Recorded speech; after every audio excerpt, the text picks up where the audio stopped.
नमस्कार, आयुर्वेदिक के video lecture में आपका स्वागत है। हम लोग धातु सीरीज को कर रहे थे जो रस, रक्त, मांस, मेद, अस्थि, मज्जा, शुक्र होता है।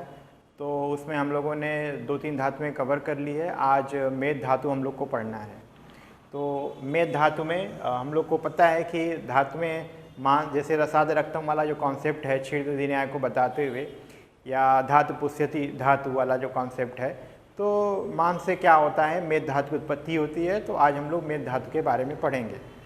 मेद धातु में आप देखिए, इसमें ज़्यादा मटेरियल नहीं है और कुछ बातें इंपॉर्टेंट हैं वो मैं लेक्चर के दौरान उसको हाईलाइट कर दूंगा, और बेसिक चीज़ें हैं वो आप याद रखिएगा। सबसे पहले निष्पत्ति आता है। निष्पत्ति में क्या आता है, मेद्यति स्नेहयति इति मेद, किसके अनुसार है, अमरकोश। अमरकोश क्या है, आयुर्वेद की डिक्शनरी होती है, संस्कृत की डिक्शनरी को बोलते हैं हम लोग।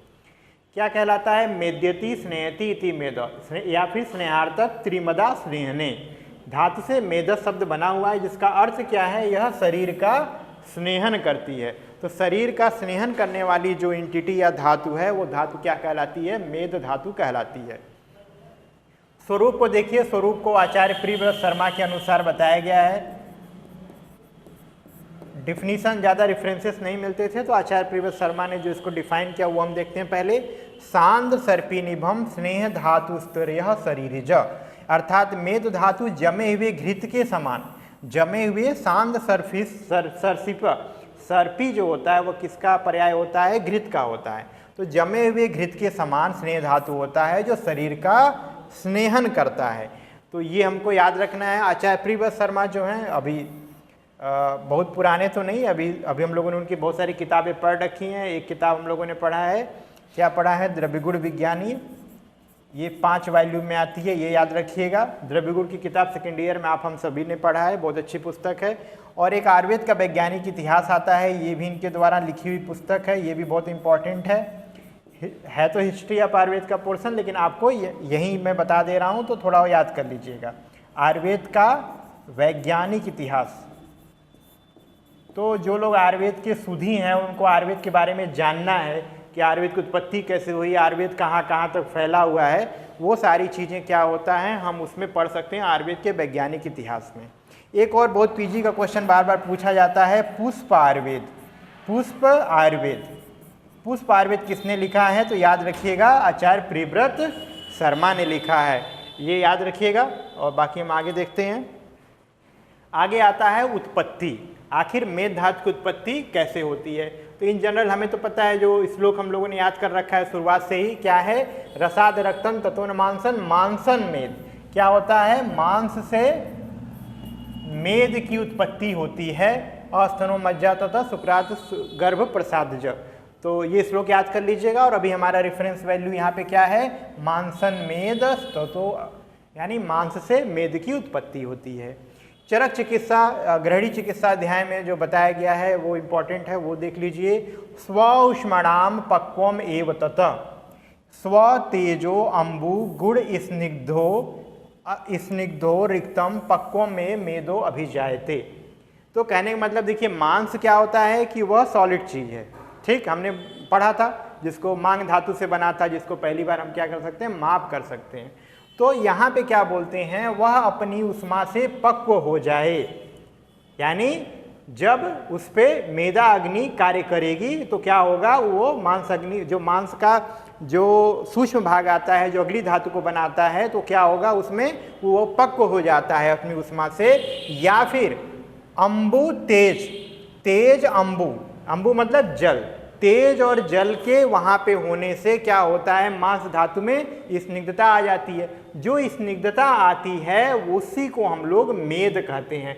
तो मांस में जब स्निग्धता आ जाए, स्निग्धता, क्यों, क्योंकि यहाँ पे तेज प्लस जल महाभूत, जल महाभूत की जब एंट्री हो जाती है तो क्या होता है, इसमें स्निग्धता आ जाती है। स्निग्धता आने से क्या होता है कि वह स्नेहित हो जाता है, स्नेह उत्पन्न करने वाला हो जाता है। तो ये श्लोक याद कर लीजिएगा, इजी है। फिर आगे देखते हैं। प्रमाण, प्रमाण में क्या होता है वो इजी है, 2 अंजलि प्रमाण बताया गया है और बाकी प्रमाण का कॉन्सेप्ट हमने आचार्य सुश्रुत के अनुसार देख ही लिया था कि 2 धातु मलों का प्रमाण नहीं बताया जा सकता है, केवल अनुमान के द्वारा हम उसको पता कर सकते हैं और अनुमान में हम क्या देखते हैं, इंद्रियों की प्रसन्नता। और जो चरक ने बता रखा है अंजलि प्रमाण, तो उसके अनुसार 2 अंजलि प्रमाण जो होता है वह मेदु धातु का होता है। आगे चलते हैं, पंचभौतिक संगठन। पंचभौतिक संगठन में क्या होता है आचार्य डल्हड़ के अनुसार, मेदस्य अम्बु, अम्बु मतलब जल, ठीक, और भू, भू मतलब पृथ्वी, यानी जल व पृथ्वी के कॉम्बिनेशन में, यानी जल और पृथ्वी किसमें अधिकता होती है, इसलिए हम इसको क्या बोलते हैं, मेदस्य अम्बु भुवो, कि मेद जो है वह जल और पृथ्वी महाभूत से उत्पन्न हुआ है। ठीक है, नेक्स्ट चलते हैं। नेक्स्ट आता है मेदो धातु का स्थान। मेदो धातु का स्थान क्या है, अच्छा सुश्रुत के अनुसार पहले हम लोग श्लोक याद देख लेते हैं, कलाओं का जहाँ वर्णन किया हुआ है। ठीक है, क्या है, तृतीया मेदोधरानाम, तृतीया मेदोधरानाम मेदो ही सर्वभूतानाम उदर, उदर, उदरस्थम अड़वस्थिसु, यानी छोटी अस्थियां जो होती हैं अड़वस्थी, अड़ुअस्थि, ठीक, महतस्तु मज्जा भवति। तो एक कॉन्सेप्ट यहाँ यह आता है कि जो छोटी अस्थियां होती हैं वहाँ पे क्या होता है, छोटी अस्थियों में क्या होगा, मेद होगा, और बड़ी अस्थियों में महतस्तु, बड़ी अस्थियों में जहाँ बोन मैरो बन सकती है वहाँ पे क्या होगा, मज्जा होगा। ठीक है, ये बेसिक है, ये याद रखिएगा। अब आगे देखिए सुश्रुत दोबारा क्या कहते हैं, स्थूल अस्थिसु विशेषेणम मज्जा तो अभ्यंतर आश्रित, स्थूल अस्थियों में विशेष रूप से मज्जा रहती है। अथ इतरेषु, अथ इतरेषु, अथ इतर मतलब इसके अतिरिक्त, सर्वेषु सभी जगहों पर, यानी सभी मतलब सभी अस्थियों में, यानी अणु अस्थियों में, छोटी अस्थियों में सरक्त मेदम उच्यते, सरक्त मेद होता है। ठीक है, और एक ये आता है शुद्ध मांसस्य स्नेह सप्रशा सा वसा परिकीर्तिता। तो जो शुद्ध मांस का स्नेह होता है हम उसको वसा बोलते हैं। ठीक, ये याद रखिएगा।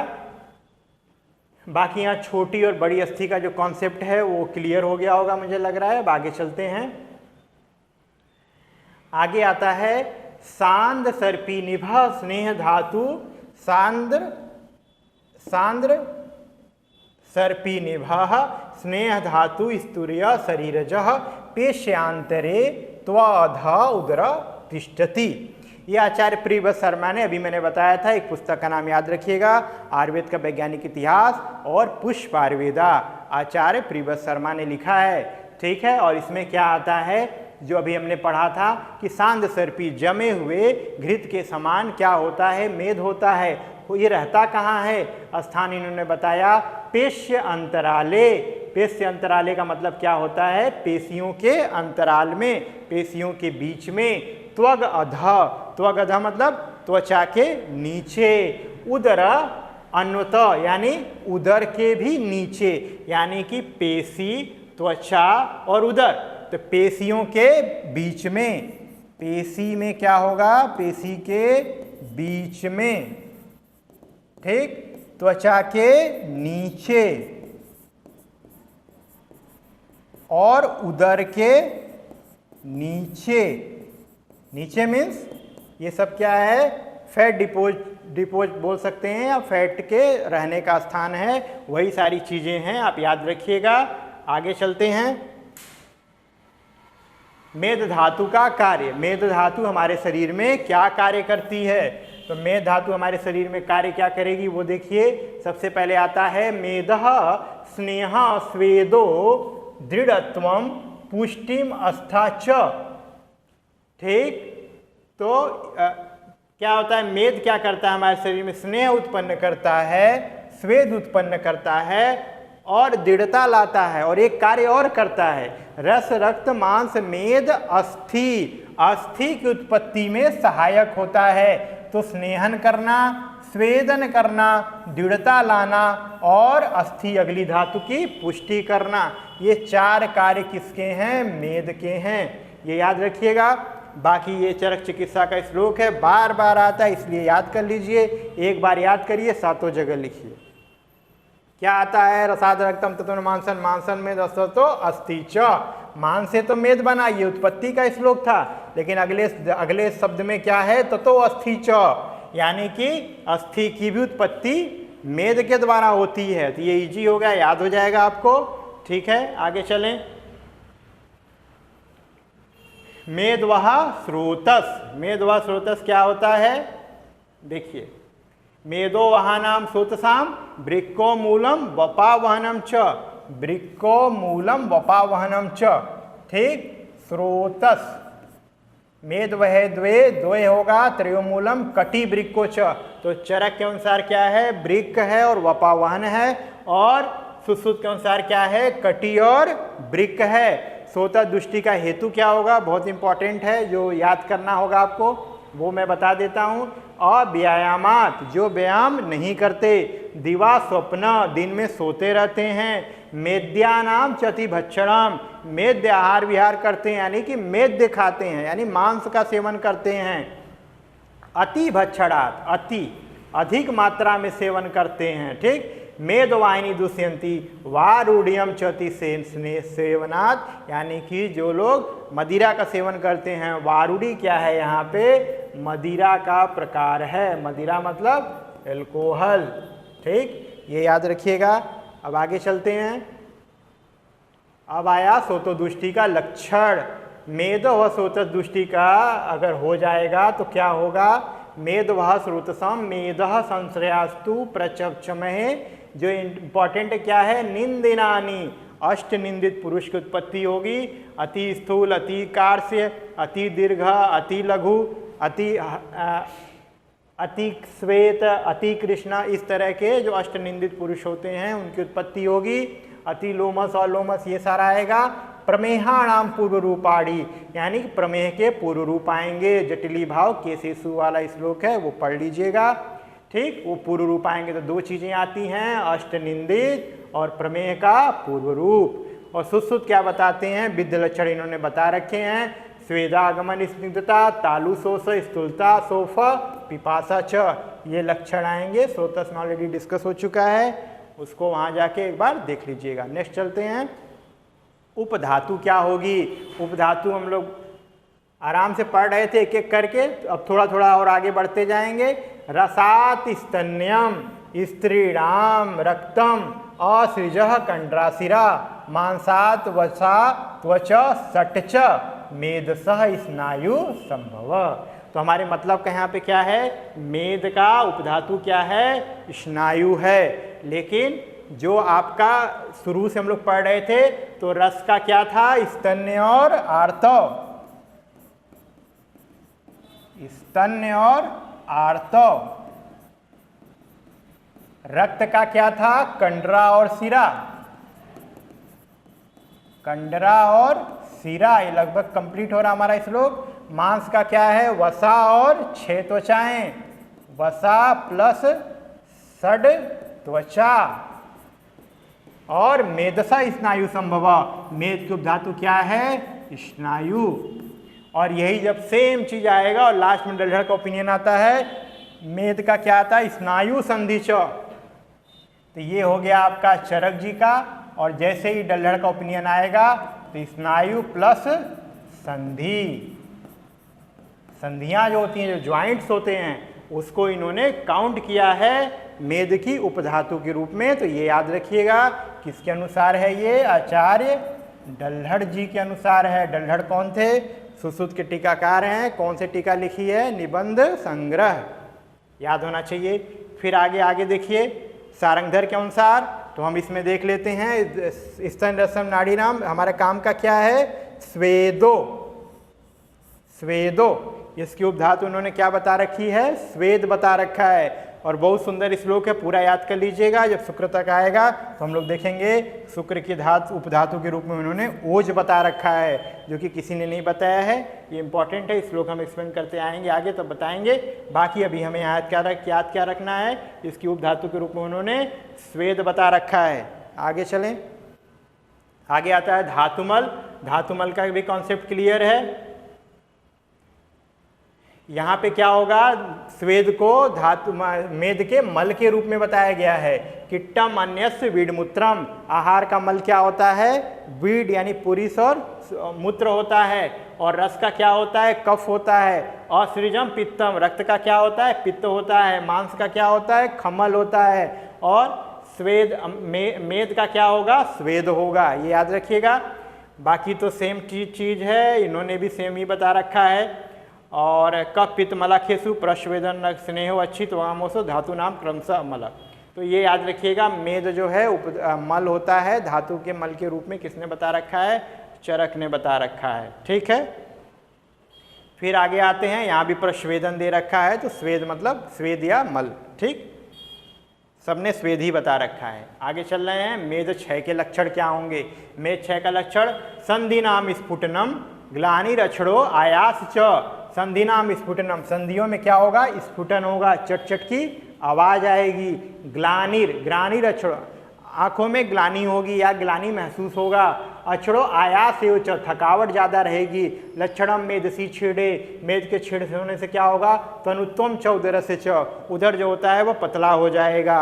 ठीक है, फिर सुश्रुत ने बहुत अच्छा दिया है, मेद क्षय क्या होगा, प्लीहा अभिवृद्धि। जब आप शरीर से उधर से फैट हटेगा तो जो इंटरनल ऑर्गन होते हैं अच्छे से पाल्पेट होंगे, तो उसी में वो दिया हुआ है कि प्लीहा की वृद्धि हो जाएगी। संधियों में क्या होगा, शून्यता होगी, रोक्षता होगी, और मेदूर मांस प्रार्थना होगी, और मेदस्वी चीज़ें खाने की इच्छा होगी, मेद वाली चीज़ें खाने की इच्छा होगी। फिर क्या आता है, मेदसी स्वप्नम कट्या, कटी में शून्यता महसूस होगी, कटी में शून्यता। ठीक, प्लीहाभिवृद्धि कृशांगता, प्लीहा कृष्ण हो जाएगा और प्लीहा में वृद्धि हो जाएगी। तो हमें याद रखना है, मेद क्षय में सबसे इंपॉर्टेंट क्या है, प्लीहा की वृद्धि होना। ठीक है, नेक्स्ट चलें। नेक्स्ट आता है, एक मिनट, मेद क्षय का हो गया, अब हम आ गए मेद वृद्धि में। मेद वृद्धि में क्या होगा, मेधा स्निग्ध अंगना नाम उदर पार्श्व वृद्धि। जैसे मेद बढ़ेगा तो फैट बढ़ेगा, फैट बढ़ेगा तो कैसा होगा, उदर पार्श्व में वृद्धि हो जाएगी, अंगों में स्निग्धता हो जाएगी, काश श्वास के रोग हो सकते हैं, सांस लेने में दिक्कत होगी, वो क्या नाम है, स्टेमिना कम हो जाता है। तो स्टेमिना कम होने से क्या होता है, बहुत जल्दी सांस वास फूलती है। और चूंकि मेद है तो उसका धातु मल के रूप में क्या आया था, वो स्वेद आ रहा था, तो उससे क्या होगा, दुर्गंध ज़्यादा होगा। और विधि में क्या दिया, प्रमेह पूर्व रूप, यहाँ प्रमेह का पूर्व रूप मिलेगा। और स्थौल्य उपद्रव, स्थौल्य के उपद्रव उत्पन्न होंगे। स्थौल्य के 8 जो उपद्रव बताए गए, 8 दोष बताए गए हैं, वो सारा हो सकता है। बाकी कफ रक्त मांस विकार, यानी कफ रक्त और मांस, ये याद रखिएगा कि आराम, ये कफ रक्त और मांस विकार इसमें किसमें, मेद वाले में मिलेगा। ठीक, कसमें, मेद वृद्धि में। आगे चलें, आगे आता है मेदसार पुरुष का लक्षण। मेदसार पुरुष के लक्षण, पहली लाइन क्या है, उसके शरीर के बारे में बता रहा है। दूसरी लाइन क्या है, उसके व्यक्तिगत उसका कैसा जीवन है वो उस चीज़ को बताता है, या सामाजिक जीवन कैसा है। तो क्या है, वर्ण स्वर नेत्र केश लोम नख दंत ओष्ठ मूत्र पुरेशा विशेष स्नेहो मेदसाराणाम। जो मेदसार का पुरुष होगा उसके वर्ण स्वर नेत्र केश लोम नख दांत और ओष्ठ मूत्र पुरुष में विशेष रूप से स्निग्धता रहती है। और सारता, दूसरा लाइन देखिए, वित्त उसके पास धन होगा, ऐश्वर्य होगा, सुखोपभोग होगा, प्रसादानाम आर्जवम सुकुमार उपचारता, वह सुकुमार प्रवृत्ति का व्यक्ति होगा। बहुत मेदस्वी होगा, बहुत सारा कठिन कार्य नहीं कर पाएगा, इसलिए वो क्या होता है, सुकुमार होता है। अब क्या आ रहा है, अगला देखिए, स्निग्ध मूत्र श्वेत स्वरः बृहत शरीरम आयास, बहुत वेरी इंपॉर्टेंट, क्या होगा, बृहत शरीर। बृहत शरीर का मतलब क्या होता है, बड़ा शरीर वाला होगा, क्योंकि खूब ओबीज होगा, खूब बड़ा सा होगा, वो दिखाई देगा। आयास, आयास मतलब क्या होता है, कार्य करने की क्षमता। आयास असहिष्णु, सहिष्णु, यानी बहुत जल्दी वह थक जाएगा और उसके अंदर कार्य करने की क्षमता कम होगी। ठीक है, आगे चलें। अगर आपको ये लेक्चर पसंद आ रहा है तो लाइक करें, सब्सक्राइब करें और कमेंट जरूर करें। Thank you.